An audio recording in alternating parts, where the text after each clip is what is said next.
Piles of movie stuff. Nope, that's not it. Where the hell did I put this thing?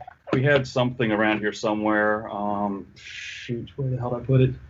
I don't know, dude. I thought I had something cool. I had some figures that we were going to debut, but damn, this thing's in the way. I can't find them. So, sorry guys. I really screwed that one up.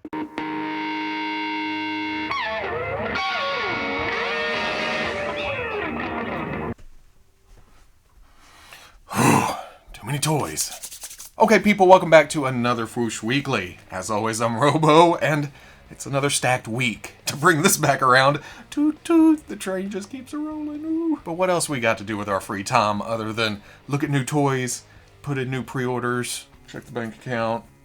Nothing gets rid of the blues faster than spending money on stuff you won't see for months. Some of these things maybe a year. Like the last couple of weeks, here is another update for the Coffin Comics Lady Death. The prototype has went through some revisions over the past few weeks, and now we get a better look at that and the exact changes that went into it. Comparing the two, the older prototype and then the new prototype, you can see the new one is taller, it has broader shoulders, it's a little bit more buff, and then the chest is made more Lady Deathy. There's also an articulation breakdown that shows that it has all the regular joints, what we're used to when it comes to female figures. Interesting though, the thigh swivel is dropped down to almost the knee. That may be a rounder spot, a smaller spot, but it also keeps from breaking up the costume details that are on the upper thigh. Accessories now include relaxed hands to go along with the grip hands, and that's on top of the cape, the scythe, the sword, the bad attitude. And then besides the potential characters on the back of the box we talked about last week, Loose Collector also made a Facebook post listing others like Vampirella, Red Sonja, and Purgatory. Could also be on the table here. And he calls it a legacy series, which makes me think, oh, they're gonna make more. And that's right after he had announced that a Black Terror is coming soon. I don't know about Black Terror, but the potential to get a Loose Collector male figure too, bring them on. I'll take all of them. It's exciting stuff, and like I keep mentioning, it's always fun to see one of our own throw their hat in the ring. And then Lim Toys has a little update on their Aehab. Don't call him Snake. After being pushed back last winter, and it keeps getting pushed back because of reasons, they made a post on Facebook saying that their factories are up and running back to full speed, and they're looking at a late May, early June release for Aehab. And then according to another post, they're as far as actually packaging the figure up, which means, you know what packaging means, it's right there, it's coming, it's right around the corner. I'm ready. I want to see what this figure's like. Hey, look! Overwatch is still a thing. Well, maybe. Good Smile has revealed their Figma Soldier 76, and while it looks cool, I feel like it's too little too late. You know what I mean? I don't know. There's just this overall feeling when it comes to this figure line. Don't get me wrong, I dig the design, especially as Agent X-y as it looks. And then there's the accessories like the heavy pulse rifle, a muzzle flash effect part, a tactical visor effect, and then his Helix rockets. But with Hasbro already seemingly dropping their Overwatch line, Good Smile should have been pumping these out. And I know it's not standard Good Smile Company operating procedure to pump things out, but man, they should have been rocking and rolling here. But most of all, there is the exclusivity. And this seems to be only available on Good Smile shops and then the Blizzard shop. For a hell of a deal at $110. I know Figma's usually up there, but man, this one's way over the top. Plus, when is this gonna release? On the Blizzard shop, it says November of this year. The Good Smile Company shop shows it as February of next year, and then their US shop has it for March.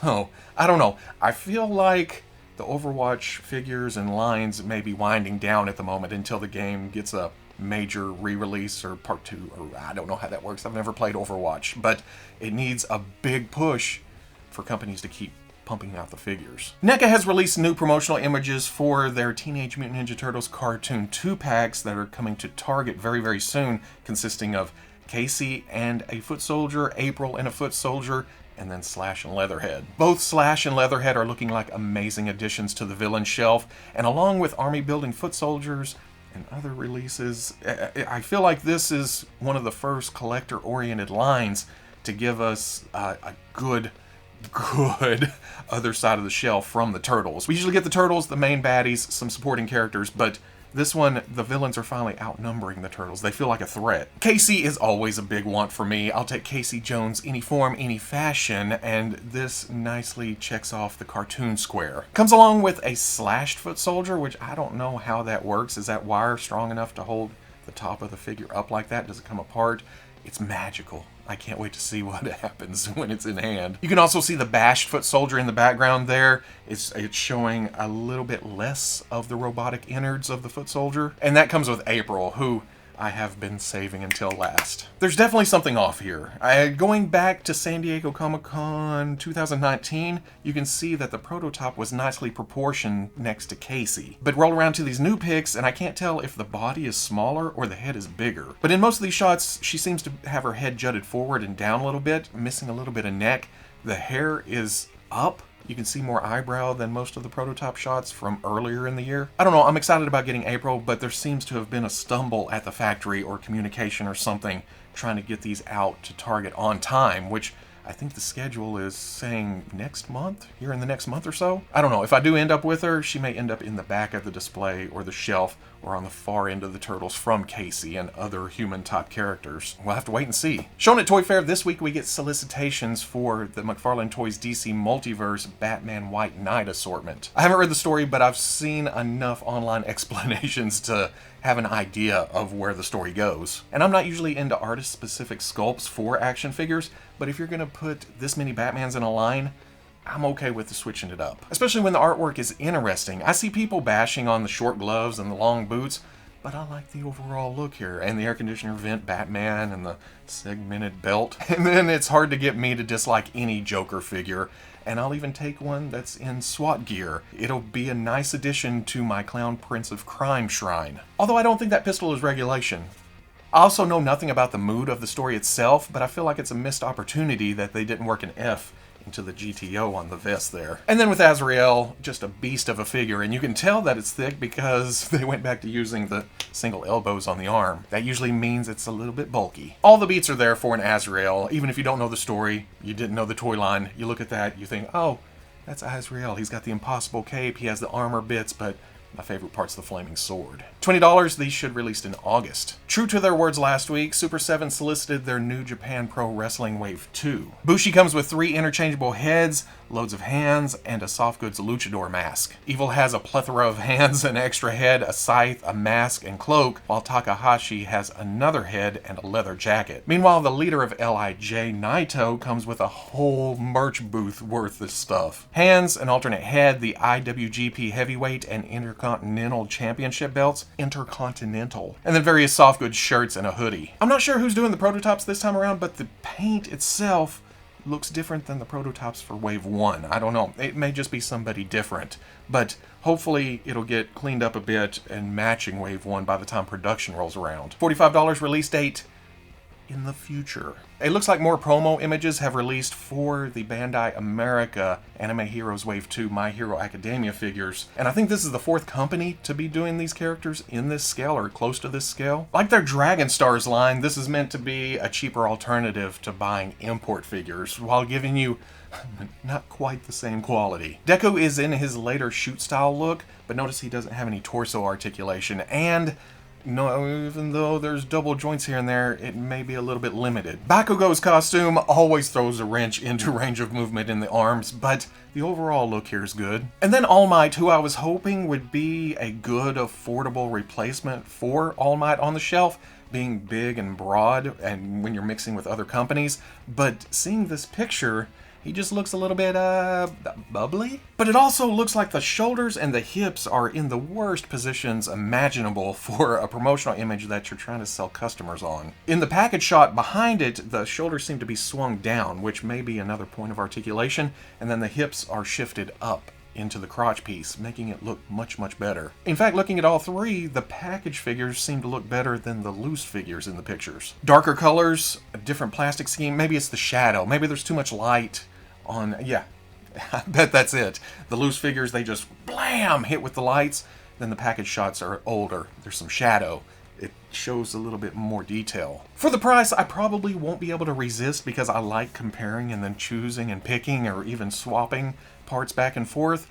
So I look forward to that, but I don't look forward to the My Hero diehards who will come along and just comment relentlessly about how much these suck. I'm not jaded, I'm not jaded, I'm not jaded. These should release in August. But what I've been actually waiting for is the solicitation for the Kaiyodo Amazing Yamaguchi My Hero Academia All Might. Finally dropped this week, and oh my god, this thing looks fantastic. I know some people don't care for Reveltech, and I don't blame you. I really don't. As much as I enjoy these figures, sometimes when I'm messing with them or reviewing them and I'm trying to get in poses, it's just like, just do what I tell you to do. It's a pain in the ass, really. But once you hit that pose and you take that picture or you put it on the shelf and it's not gappy and you've worked all the pieces together and it's down, you can't beat it. You cannot get more posable than these figures, but there's a downside to that too. But I have to say, Kaiyodo has been working on making that easier. They've been evolving a bit. They've tightened things up. They've changed some joints here and there. I feel like more recent Amazing Yamaguchi figures are better than the earlier ones in the line. It's got to be better than Venom though, right? Comes with 4 heads of many hands, and then sets of swappable eyes like we saw with Midoriya, where you actually swap them out in pairs and they're looking in the same direction. You're not messing with 2 separate eyeballs trying to get those damn things to straighten up. A few effects and then a couple of onomatopoeias. The words and effects actually plug into holes on the arms, which kind of stick out, but only because we don't have those ports all over the body like we're used to seeing with the Amazing Yamaguchi figures. The best thing about this All Might though is that he looks proportionate from head to toe, and he should be appropriately large in my display of mixed figures from Figma and McFarlane and etc. Because he stands at 7.5 inches tall. That should be big, that should be bulky. But to point out another nitpick, he's got the solid kneecaps. They do this when it's a single hinge at the knee, and articulation may be good, but for some reason they can't fit a Revo joint for the kneecap on top of that. So he can hang out with Captain America and Batman and Iron Man and talk about stabby knees all day. $70 should release in September. A new little tidbit for Marvel S.H.Figuarts, Bandai posted a video hyping their upcoming Avengers Endgame figures, and in that they showed a package shot of the final battle Captain America. I don't think it was originally mentioned because in my notes and the product page at Big Bad Toy Store only lists 1 alternate head. You have the unmasked head and you have the masked head. But at the time, the display piece at Tokyo Comic-Con had a gritted teeth version. Well, this video confirms that it does come with the 2 alternate heads, the gritting teeth, the masked head, the unmasked head. $80 should release this month, and then Bluefin will have it next month. Tease last week, you already know that I don't know much about Dragon Ball Z. I've seen episodes, I've seen arcs, but I know nothing about the toy line and what's been released. But apparently, this Piccolo is on an upgraded body with better articulation than the first release. Looks to have a crossed arm gimmick like a lot of the previous figures have. I don't have them, but I've seen the solicitation pictures. But the regular arms pop off, and then this one-piece cross-armed look pops on.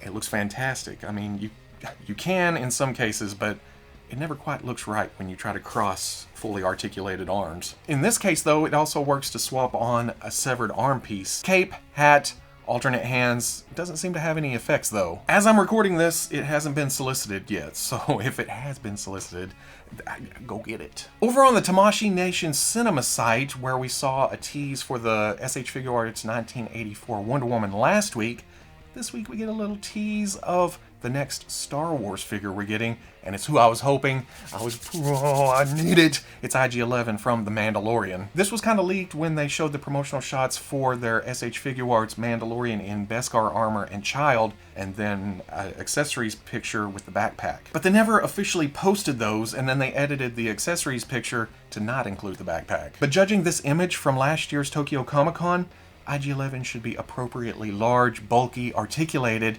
and it should knock the puny little Black Series version off the shelf. Which means shit. I need 2. I think I've said that before, but that was in, wishlist land. Oh, I wish they'd give us IG-11, then I'll get 2. Ha ha ha. But now that it's actually a reality, possibly, ooh, yeah, I'm gonna have to hunt 2 down and then take the parts off an IG-88, put it on this, and then bulk up my Bounty Hunter display from Empire Strikes Back.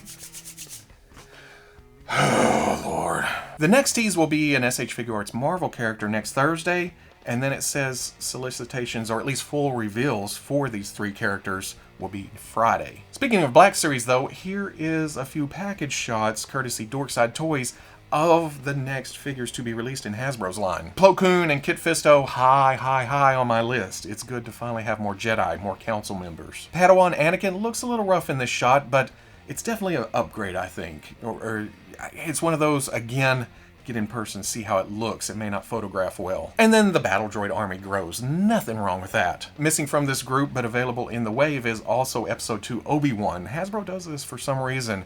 Every new round of pretty picks, they leave one character in the wave out. But you know what package shots mean? Oh, getting closer. Hopefully soon. Maybe tomorrow. Maybe next week. Probably in a month from now. Somewhere in there. 2D Sculpts on Instagram, or, well, Double Dealer if you've been around the Foosh forums for any amount of time, has posted the raw sculpt for Hasbro's G.I. Joe Classified Series Duke. It's always a treat to get a little behind-the-scenes look like this. And in this case, with the line getting a little heat for their color choices here and there, to see it all in gray, it gives me some ideas. I think, oh, look at that.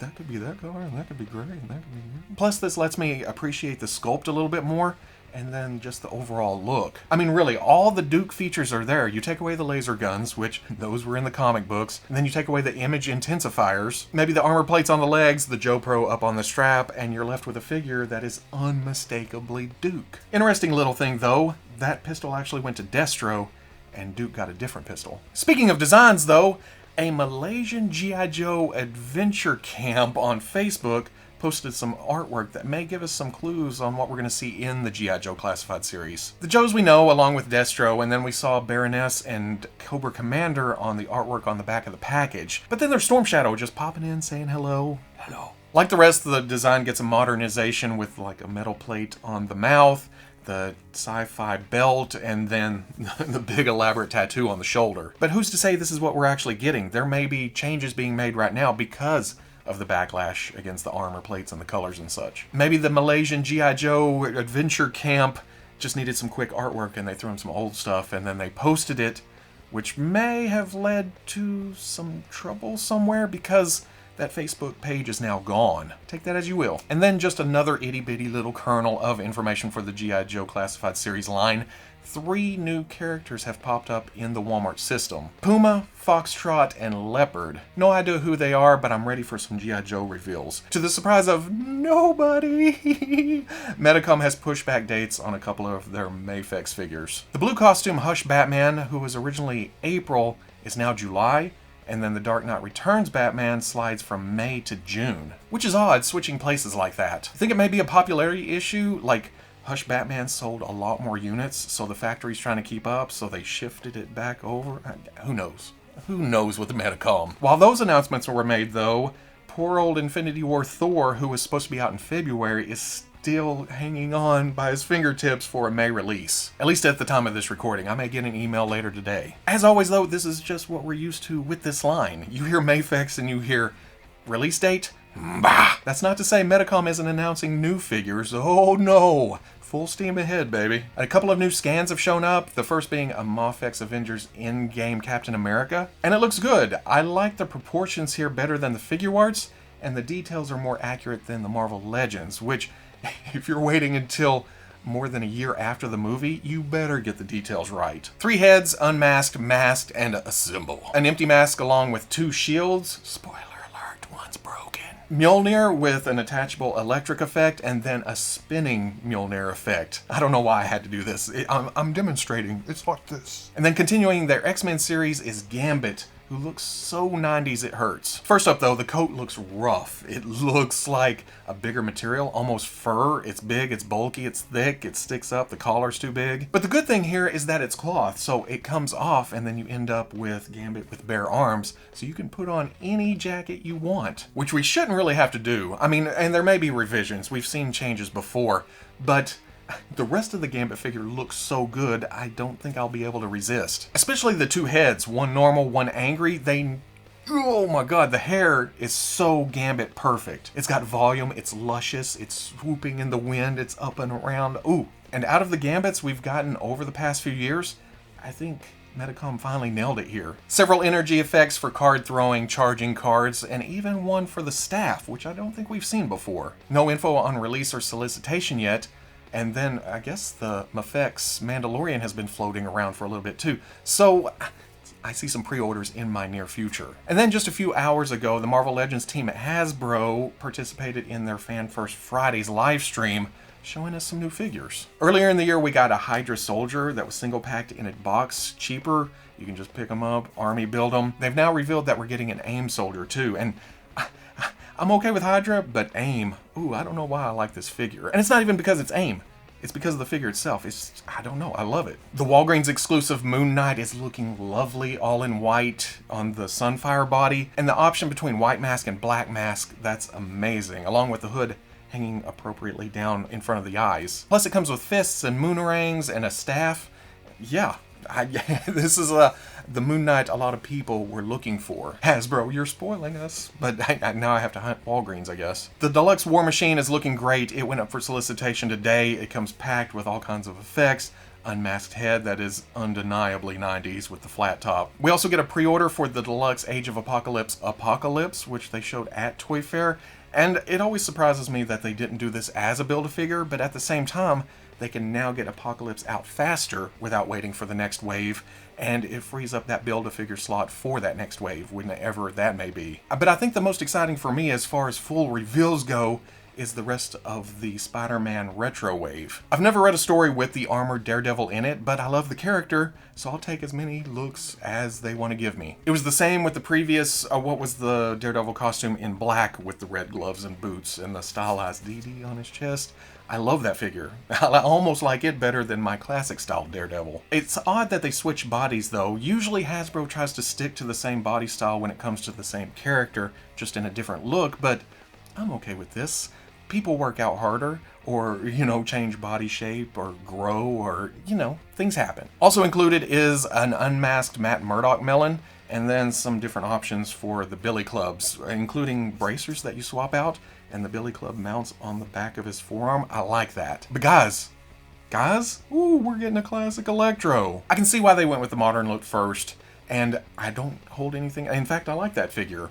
But to get a classic version, it also switches over to the Spider UK body, which makes him a bigger, bulkier boy, but that's okay too. Electro's been working out. He's more menacing when you put him against Spider-Man. But not only that, there's also a classic-styled Green Goblin. Again, the last release of Osborn was more modern, with a stylized head, darker colors. This goes back to a classic palette, and then definitely a more classic-looking head. I like the eyes, but the way they painted them on makes it look a little bit Roger Rabbit. Maybe before actual release like they did with Morph, with adding that black line up on top to give them a little bit personality, they can change the actual eyeballs. Or I'll just acetone that off, paint little dots, move on. That's to finish out the wave, who already included Gwen Stacy, who comes with an alternate Mary Jane head. There's Peter Parker with the big glasses and then the Spider-Sense head, and then the new sculpt Spider-Man that Dwight made sure to pose up and around, and ooh, that's looking amazing. It's getting all down,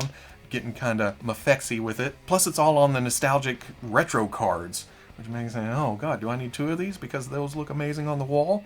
No, I don't. Throughout the live stream there was some teases here and there, like this shoe. May or may not be Hellfire Club, who knows? They said next year we will see the largest Build-A-Figure ever, including the Toy Biz stuff, so that'll be interesting. They said more retro stuff was coming, but near the end of the live stream, Dwight just, excuse me while I whip this out. The majority online thinks this is the next HasLab project, and holy shit, that's gonna be a big Sentinel. So that's it for this week. Yeah, that's it. That's, a little bit of news. Just a few toys. I'm sitting here scraping the bottom of the barrel trying to fill out 10 minutes here. But no, any other year we'd be rolling into San Diego Comic-Con season. Not happening this year, but this doesn't mean they're going to stop with the toy reveals. If you want to see any of these pictures close up, or more pictures because I sped right by them, you can see all of that, plus pre-order links, more information on the Foosh front page tomorrow at noon. If you enjoyed this Foosh Weekly, comment, like, subscribe. Much love to the plus if you're interested in seeing videos early, or just in a position to help out the Patreon.com. But wherever you may be watching this, I'll always catch you on the Foosh. It's funny how one week you can go, oh man, I'm all in on G.I. Joe, so I think I'm going to cut back on some Marvel Legends or some Star Wars. And then they show new Marvel stuff, and it's like, well, I'm all in on Marvel Legends, and then we'll come back around to Star Wars, and I need all that too. It's a vicious, vicious cycle.